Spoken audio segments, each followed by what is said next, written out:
वृंदावन में एक भगवान का भक्त हुआ इस कलयुग में, भोंदू।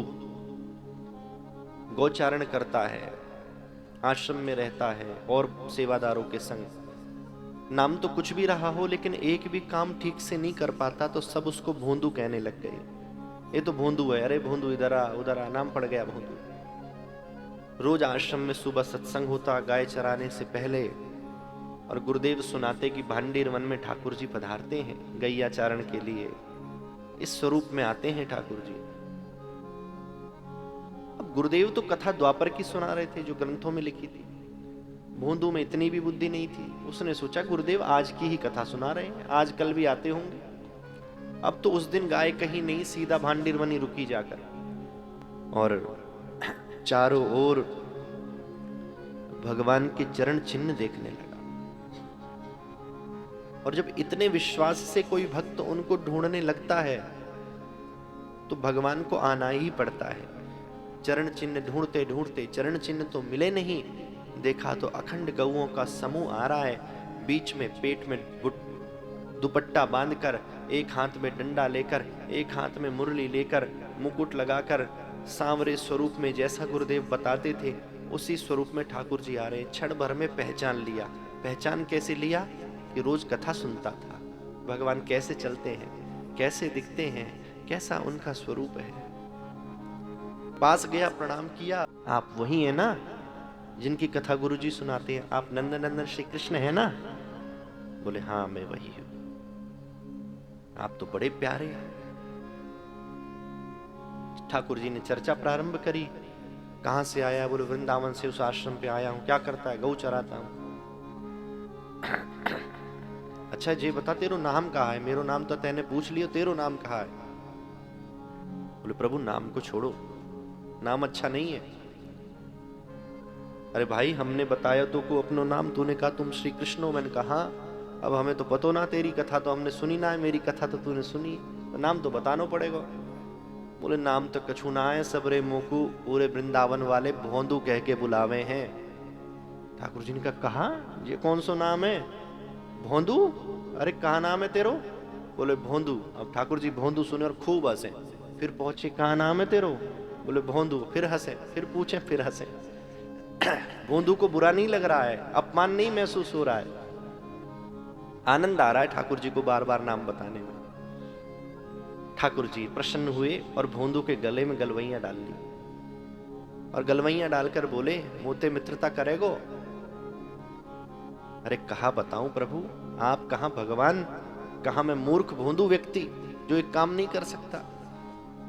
मैं कैसे मित्रता कर सकता हूं? इतना समझदार तो नहीं हूं जो मित्रता कर लूं। भगवान ने कहा तू समझदार नहीं तो क्या है, हम मूर्ख बन जाएंगे, हम भोंदू बन जाएंगे, तेरे जैसे हो जाएंगे। जिन भगवान की सेवा आप करते हैं ना, लड्डू गोपाल भगवान की या किशोर जी के स्वरूप की, घर में हमारी सामर्थ्य नहीं है कि हम शास्त्रों के अनुसार उनकी सेवा कर सकें। वह तो हमारी टूटी फूटी सेवा को देखकर हमारे अनुसार डल गए।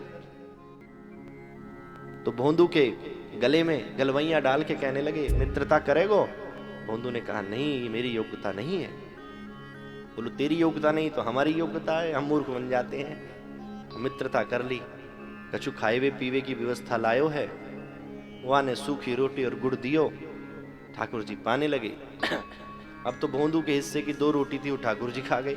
ठाकुर जी ने कहा और है? बोले नहीं है। भोंदू भी भूखा रह गया और ठाकुर जी भी। दूसरे दिन थोड़ा ज्यादा लाया, फिर भी ठाकुर जी अकेले खा गए, फिर भोंदू भूखा। अब तो डाइट बढ़ती चली गई। अब तो 4, 5, 7 लोगों का भोजन लाने लगा। एक दिन रसोईया ने गुरुदेव को बताया कि 5, 7 लोगों का भोजन ले जाता है, शायद गलत संगति में पड़ गया है, साथ मित्रता कर ली है किसी से। गुरुदेव ने बुलाया, इधर आ। अरे भोंदू इतने ही भोजन किसके लिए ले जाता है तू? अरे आप कथा में सुनाते हो ना गुरुजी नंदनंदन भांडीर वन में आते हैं, वो रोज आते हैं, और आप कहते हो सांवरे हैं, काले हैं। सांवरे तो हैं पर इतने प्यारे हैं कि उनके मुख के अलावा कुछ देखने का मन ही नहीं करता। जो लोग बैठे थे सब हंसे, अरे कैसा पागल बना रहा है गुरुजी को। गुरुदेव नहीं हंसे। गुरुजी ने कहा ये बात अगर कोई और कहता तो मैं मान लेता, लेकिन यह बात भोंदू ने कही है तो मैं नहीं मान सकता। इसको तो झूठ बोलना आता ही नहीं है। गुरुदेव ने कहा एक काम करेगा मेरा? बोले बताओ गुरुदेव। बोले आज जब नंद नंदन मिले तो उनको आश्रम ले आइयो मेरे दर्शन के लिए, मैं उनका दर्शन करूंगा। ले आएगा? तेरी मित्रता हो गई है? बोले हाँ ले आऊंगा। अब तो आश्रम से निकला और नाचते हुए गौचारण के लिए जाने लगा, क्योंकि पहली बार गुरुदेव ने कोई काम बताया, क्योंकि उसको कोई काम ही नहीं बताए, जो काम बताए वो काम ही उल्टा हो जाए। तो फिर बड़ा खुश हुआ। ठाकुर जी पधारे, चर्चा हुई, भोजन दिया और बोला एक निवेदन करूं? बोले हाँ बता लाला। कहा बात है बंधु? बोले आज थोड़ी देर के लिए आश्रम चलना पड़ेगा। क्यों? बोले गुरु जी ने बुलाया हुआ, आपका दर्शन करेंगे वो। ना हम ना जाएंगे, हमारी तो मित्रता तोते है ना, हम ना जाएंगे कहूं। ये बात बतावे कि ना है, उनको बतायो क्यों तूने कि मैं मिलूं हूं तोते। बंधु ने निवेदन किया, बार बार किया। ठाकुर जी को गुस्सा आया, अरे बड़ो आयो गुरुजी वाला, बताऊं अभी? गुरुजी कर रहा है, मित्रता मेरी तोते, मैं ना जानू किसी गुरु जी को। अब थोड़ी सी कठोर वाणी जैसे गुरुदेव के प्रति सुनी भोंदू ने, अब भोंदू का भी टेम्परेचर हाई, उछल के रोटी खींच ली ठाकुर जी के हाथ से, रोटी छीन ली। बोले जे का कर रहे हो लाला? बोले जो रोटी खा रहे हो ना गुरु जी की है, गुरु जी के आश्रम से आई है। जो मेरे गुरु जी को सम्मान ना कर सके वो गुरु जी की रोटी भी ना खा सके, वो गुरु जी को प्रसाद भी ना स्वीकार कर सके। चल रहे हो आश्रम? ठाकुर जी का ना जा रहे। ठीक है, आज से हमारी तुम्हारी मित्रता खत्म। भोंदू बोलो 100 साल की कट्टी, अब ना मिलेंगे कभी। और चल दिया वृंदावन की ओर। ठाकुर जी बैठे, 10 कदम जाके मुड़ के आएगा, 20 कदम जाके मुड़ के आएगा, और आगे से मुड़ेगा, मेरे बिना नहीं रह पाएगा। वो भी पक्का गुरु का चेला, बहुत दूर निकल गया, मुड़ के देखा ही नहीं। ठाकुर जी दौड़ कर गए, कंधे पे चढ़ गए, चल कंधे पे बैठा कर ले चला आश्रम। अब तो भैया नाचते हुए कीर्तन करते हुए वृंदावन लेकर आया। गुरुदेव पधारे, गुरुदेव ने भोंदू को देखा और जैसी भोंदू के मुख से ऊपर दृष्टि पड़ी, ठाकुर जी को देखा और इस दिव्य स्वरूप दिव्य प्रकाश को देख के गुरुदेव तो मूर्छित हो गए।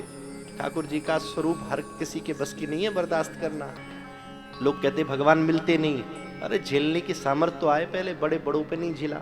नरसिंह भगवान प्रकट हुए, इतना क्रोध आया, देवता भग गए डर के। माँ लक्ष्मी से बोले प्रभु को इतना पिताजी को गुस्सा आया है, सामने नहीं जाना। लक्ष्मी जी ने कहा हम देखते हैं कैसा गुस्सा है। अब पत्नी को तो पता होता है पति का टेम्परेचर कैसे नीचे लाना है। 16 श्रृंगार करके अगर मुस्कुरा कर सामने आ जाए तो सारा गुस्सा एक बार को उतर जाएगा। ऐसे ना उतरे तो एक बार पति देव को आंख दिखा दे तो उतर जाएगा। कहोगे महाराज जी तो एक्सपीरियंस होल्डर है।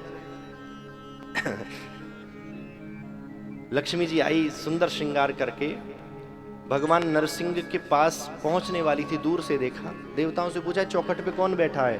बोले यही तो है हमारे नारायण। बोले ये चौखट पे बैठे हैं? अभी बताती हूँ, दहरीज कोई बैठने की जगह होती है, दहरीज पे कोई बैठता है, अभी बताती हूँ। और जैसी और आगे गई तो भगवान का बब्बर शेर का मुख देखा, मुख से अग्नि, नेत्रों से ज्वाला निकलती देखी। माँ लक्ष्मी ने वापस दौड़ लगाई, अरे ये हमारे प्रभु नहीं हो सकते, वो तो बड़े कोमल हैं, बहुत सीधे हैं, उनके तो मैं चरण दबाती हूँ तो पैरों में निशान आ जाता है, बहुत कोमल है, ये नहीं हो सकते। तो इतना स्वरूप बड़े बड़ों से बर्दाश्त नहीं होता। गुरुदेव की मूर्छा दूर हुई, ठाकुर जी वापस गए, भोंदू को प्रणाम गुरुदेव करने लगे। भोंदू ने कहा ऐसा पाप ना चढ़ाएं, आप मुझे प्रणाम क्यों कर रहे हो? बोले जिस भगवान का भजन हम पूरे जीवन करते रहे वो हमें एक बार नहीं मिला, और तू रोज उनसे मिलता है और उनको आश्रम तक ले आया, मित्रता कर ली, धन्य है तेरे जैसा भक्त। भोंदू ने कहा गुरुदेव ये तो आपकी कृपा से ही हुआ है, आप परिचय नहीं कराते कथा के माध्यम से, तो हो सकता है इससे पहले भी ये मुझे मिलते हों, लेकिन मैं इनको जानता ही नहीं। धन्य है ऐसा भक्त, धन्य है ऐसे गुरु।